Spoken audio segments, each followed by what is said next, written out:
Vous n'avez rien compris à Cyberpunk. Enfin, je dis ça pour être provoque, et parce que j'ai vu passer des tweets catastrophiques là-dessus. Mais bon, j'espère que vous avez compris. D'ailleurs, si c'est le cas, abonnez-vous et laissez un commentaire. C'est ce qui compte pour nous, d'avoir des avis, des conseils, des retours, quoi. Ce que je veux dire par compris, c'est pas le scénario, c'est deux choses. C'est à la fois son univers, et aussi toutes les histoires et les polémiques qui ont entouré sa sortie il y a maintenant 5 ans.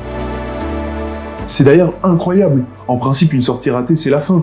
L'avis du public est définitif. Mais comment ont-ils fait pour forcer tout le monde à changer d'avis ?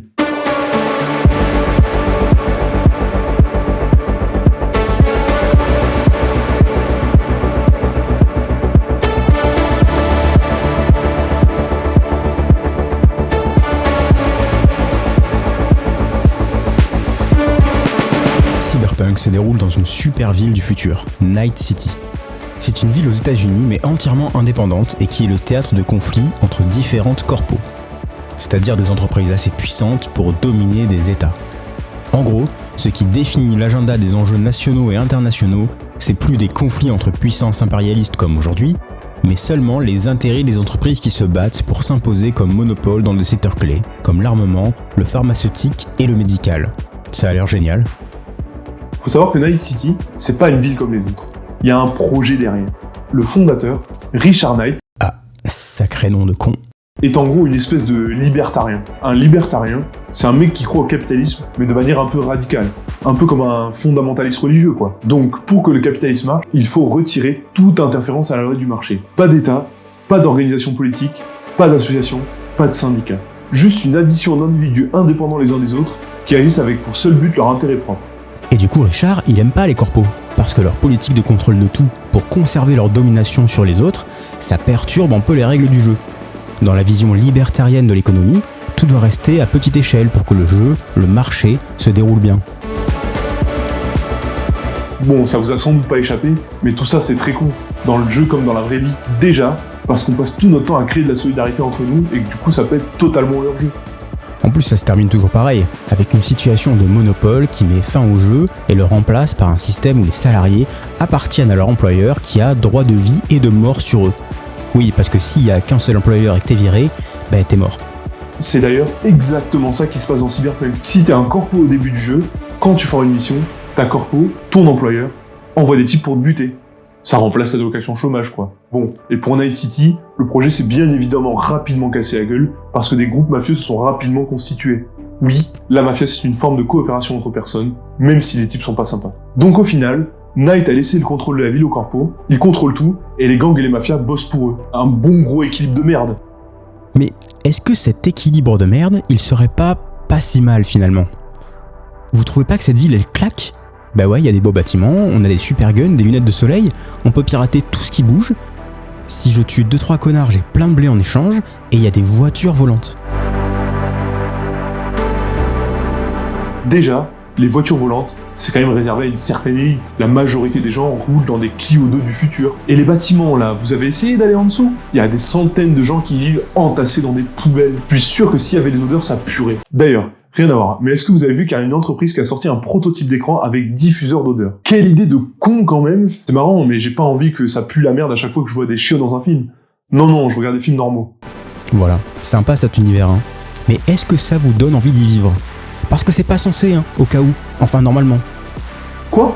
Vous pensez que vous seriez assez bon pour vous faire votre place dans une corpo, ou pour vivre comme un mercenaire réputé ? Je pense qu'il va falloir arrêter de vous bercer dans vos propres illusions. Pour un type qui arrive à s'extraire de sa condition, il y en a des millions qui crèvent dans des poubelles. Vous n'êtes pas assez nombreux à nous regarder, donc statistiquement, il n'y a aucune chance que l'un d'entre vous soit l'élu. Vous comme moi, on crèvera dans les poubelles. Même dans Cyberpunk, il n'y a pas de fin heureuse. Votre lieu de naissance, votre condition sociale, tout ça détermine majoritairement ce que sera votre vie. À la rigueur, si vous vous battez assez, vous pourrez choisir la couleur de votre poubelle. Moi, ce sera rouge. C'est vrai dans Cyberpunk, et c'est vrai dans la vraie vie. On a de la chance en Occident, c'est pas la poubelle qu'on peut choisir, c'est la petite maison de banlieue pavillonnaire payée à crédit. Lui-même remboursé avec ton taf de bureau sans intérêt et dans lequel t'as l'impression, qui n'en est pas qu'une, de perdre ton temps. Ce que j'essaie de vous dire, c'est que Cyberpunk, comme toute œuvre de science-fiction, extrapole certains traits actuels de notre société pour s'essayer à une prévision de ce qu'on deviendrait si on continuait sur cette voie. Ici, Cyberpunk nous montre les dérives de la concurrence, des logiques de marché, de la domination des plus riches, de la disparition des États. Aussi imparfait soient ces états, il reste la dernière structure qui nous protège un peu des appétits carnassiers des ultra-riches. Ceux-là même qui veulent organiser nos vies pour maximiser leurs profits au détriment de toute chance pour nous d'accéder au bonheur. Et perso, j'ai pas envie de niquer ma vie pour payer une voiture volante à un gars que je connais même pas. Enfin bon, on va pas déprimer 3 heures sur notre monde éclaté. En tout cas, il en avait des trucs à raconter ce jeu. C'est plutôt rare. Et pourtant, quand il est sorti, ça a été un fiasco. En principe, vous devez vous en souvenir.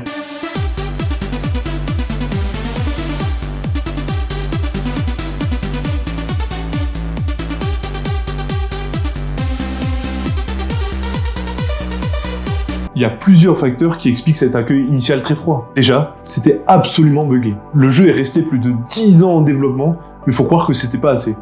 Peut-être que c'est ça la réalité de l'industrie aujourd'hui, et que pour des projets aussi ambitieux, il faut compter encore plus de temps. Peut-être que le moteur de CD Projekt a montré ses limites.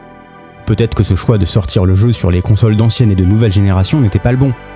Avoir une expérience jouable sur une console vieille de 10 ans et des graphismes impressionnants sur les modèles tout neufs, c'était peut-être juste impossible. Peut-être que le crunch, ce temps où les salariés dépassent les 60 heures semaine pour boucler un jeu, réduit trop la qualité du travail fourni pour que le résultat final soit parfait. Ou peut-être simplement que la réputation du studio après le succès des 3 Witcher était si bonne que quoi que ce soit d'autre que l'excellence aurait déçu. Et que travailler avec cette pression pousse les équipes à faire des erreurs, à aller trop loin. L'explication, c'est sûrement un peu tout ça combiné. Et ça nous donne un sacré désastre au lancement. Sony retire carrément le jeu du store PlayStation et propose de rembourser les gens qui l'ont acheté. Et Sony, il rembourse rarement des trucs. Ça veut dire que la proposition, elle était vraiment honteuse. C'est injouable sur console, leurs limitations font que le rendu est complètement dégueulasse, et il n'y a aucun PNJ parce que c'est trop dur d'en afficher autant. Alors que c'est une mégalopole, c'est pas censé être vide. Et sur PC, bon, c'est joli. Mais il y a des bugs de partout quand même. Ah, et faut un PC de malade pour y jouer. À l'époque de sa sortie, moi je pouvais pas. C'était le début du DLSS et de l'équivalent d'AMD. Sauf qu'à ce moment-là, le rendu de cette technologie était dégueulasse. Donc comme beaucoup, j'ai attendu longtemps avant de pouvoir y jouer. Alors pour sauver le coup, les équipes se sont remises à bosser. Et des patchs sont arrivés petit à petit. Ça s'est amélioré tranquillement, mais c'est pas ça qui a sauvé le jeu. Enfin, si, aussi, mais pas dans l'esprit du public.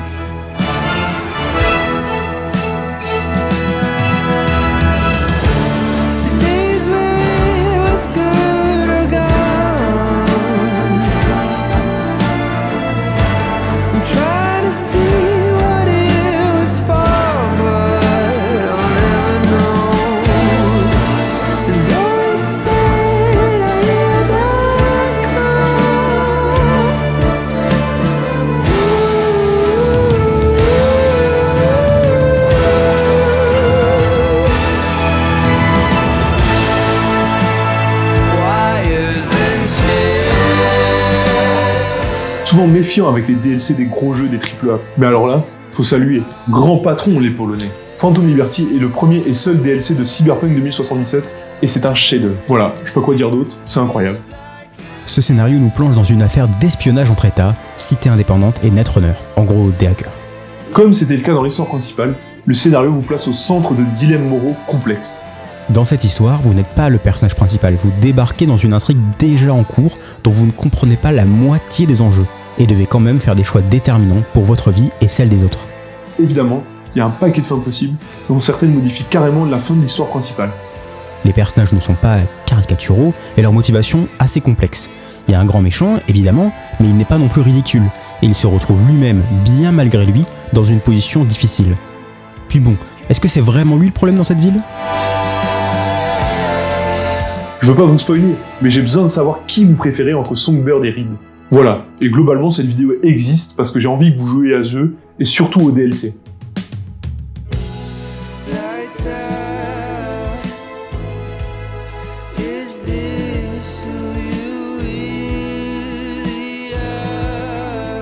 Je vous dirais bien d'y aller tout de suite, mais on n'en a pas encore fini avec cette vidéo.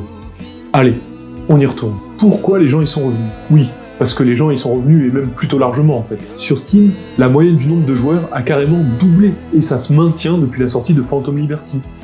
Mais même si le DLC est très bien, même si les bugs ont été corrigés, c'est pas normal ça. Tous les exemples de l'industrie montrent qu'une fois que les gens se sont fait un avis sur le jeu, ils ne reviennent jamais dessus, c'est terminé. No Man's Sky, qui a connu une trajectoire similaire en arrosant même les joueurs de contenu gratuit, n'a pas réussi à récupérer une large base de joueurs. alors que c'était un jeu très attendu et que les promesses du monde ouvert aussi immenses que denses, brisées à sa sortie, sont aujourd'hui largement tenues. L'avis de la masse n'a pas changé, et No Man's Sky est resté dans l'imaginaire collectif un jeu synonyme de déception et de trailers mensongers.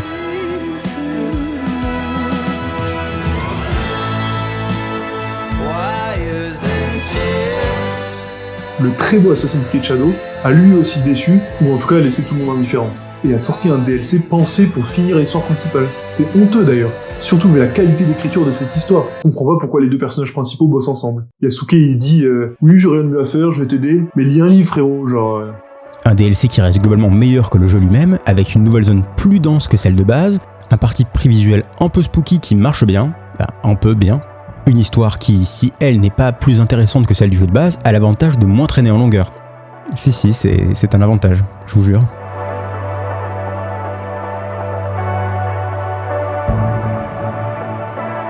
Ouais, on est d'accord. Galère de trouver des trucs positifs à dire sur ce jeu. Je vous ai dit qu'il était beau graphiquement ? Enfin bref, tout ça pour dire que l'accueil était très froid à la sortie, et que quand le DLC est sorti, personne ne s'y est réintéressé. Aucun pardon chez les joueurs.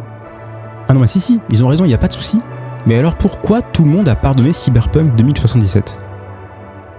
Peut-être parce que le public n'est pas aussi bête que les financeurs de l'art le pensent.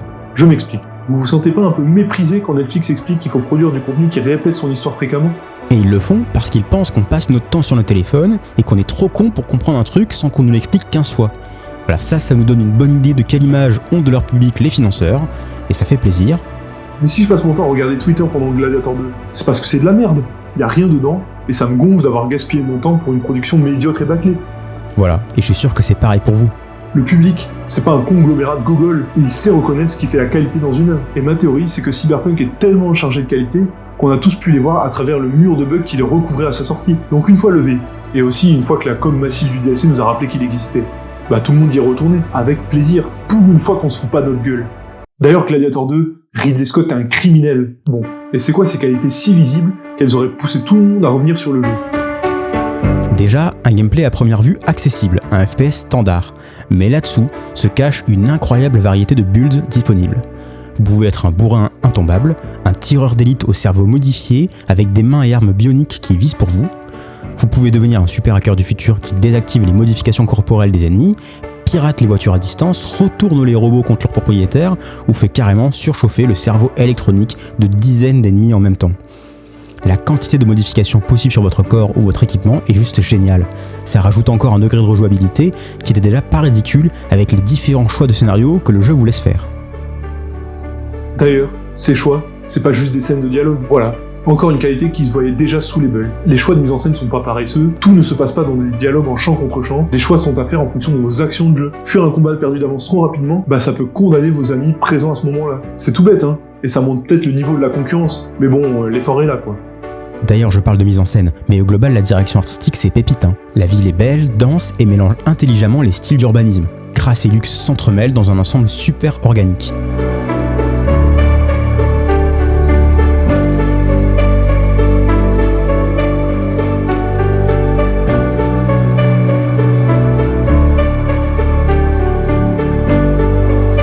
Il y a même des zones de cow-boy du futur, avec de la technologie futuriste au milieu des granges, puis des décharges à ciel ouvert tout autour.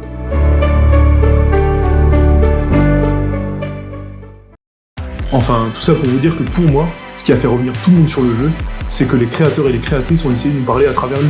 Concurrence, surproduction, destruction de la planète, démocratie, tous ces thèmes et bien d'autres sont en première page de son scénario et de son univers. Alors c'est peut-être ça la solution pour que le public pardonne votre technique imparfaite, ou tout simplement prête attention à ce que vous faites, respectez votre audience en lui proposant du fond, présenté avec intelligence et subtilité. Voilà, c'est pour ça qu'on fait pas de vue. Bon, ça, et aussi un immense budget de communication. C'est tout, juste ces deux ingrédients-là et on est bon quoi.